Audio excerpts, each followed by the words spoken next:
There's a difference between interceding for someone with a burden and just praying for someone. We have so many people that pray for people without getting the burden from God. But intercession is different when God has given you a burden to pray for that person.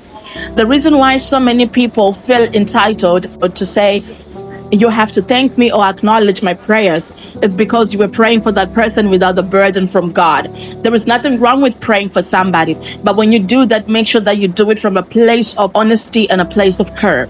But when God gives you a burden to pray for someone, you don't expect anything. In most cases, the other person does not even know that you're praying for them.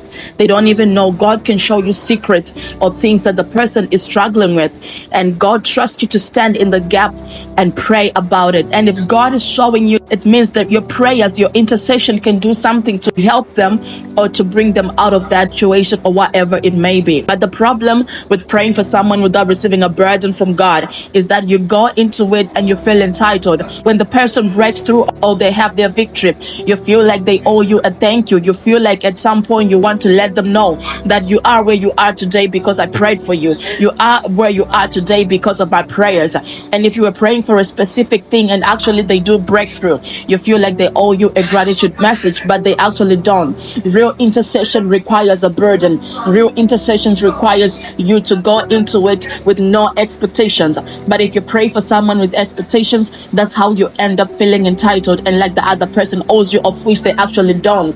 Intercession comes with a burden, and whenever intercession is followed by a burden, there are no expectations attached to it. You only fulfill what God has entrusted you to do. So I hope this message helps you to know that real intercession requires you to have a burden. If you're going to stand in the gap for a person or a community or a nation, go in it with the burden and want to see that a person actually do better in life. God bless you.